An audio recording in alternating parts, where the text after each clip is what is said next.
Hi this is Priya welcome to DS news. Bhupalpally పట్టణం కేంద్రంలోని పలు కాలనీలలో 10 కోట్ల రూపాయలతో పలు అభివృద్ధి పనులకు శంకుస్థాపన చేసిన ఎమ్మెల్యే జిఎస్ఆర్. భూపాలపల్లి జిల్లా కేంద్రంలోని 5 ఇంక్లైన్ కమాన్ దగ్గర 7 కోట్ల రూపాయలతో కమ్యూనిటీ హాల్ మరియు అంబేద్కర్ భవన నిర్మాణ పనులకు శంకుస్థాపన చేశారు. పెదకొండపల్లిలో 2 కోట్ల రూపాయలతో అంతర్గత సీసీ రోడ్లు మరియు సైడ్ డ్రైన్స్ నిర్మాణ పనులకు శంకుస్థాపన చేశాడు. జంగేడులో 50 లక్షల రూపాయలతో వైకుంఠధామం నిర్మాణ పనులకు శంకుస్థాపన చేశారు. రామ్నగర్ కాలనీలో 50 లక్షల రూపాయలతో బొగ్గు లోడింగ్ మరియు అన్లోడింగ్ కార్మికుల యూనియన్ సంక్షేమ భవన నిర్మాణ పనులు. ఈ సందర్భంగా ఎమ్మెల్యే మాట్లాడుతూ భూపాలపల్లి పట్టణాన్ని అన్ని రంగాల్లో అభివృద్ధి చేసే దిశగా ప్రభుత్వం కట్టుదిట్టమైన చర్యలు తీసుకుంటుంది అని అన్నారు. ప్రజల అవసరాలకు అనుగుణంగా మౌలిక వసతులు మెరుగుపరచడం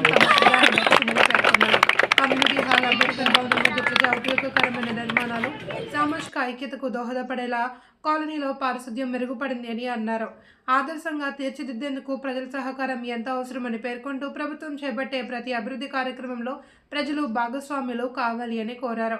ఈ కార్యక్రమంలో ఎమ్మెల్యే వెంట కాంగ్రెస్ పార్టీ నాయకులు, సంబంధిత అధికారులు పాల్గొన్నారు.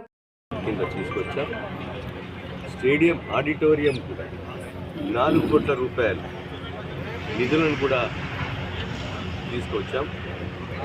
దాన్ని కూడా ఒక పేరు పెట్టి దాన్ని కూడా శంకుస్థాపన అతి త్వరలో కూడా చేయడం జరుగుతుంది.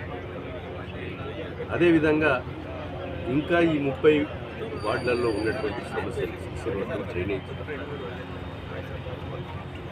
అంబేద్కర్ జంక్షన్ ఎంత జరిగింది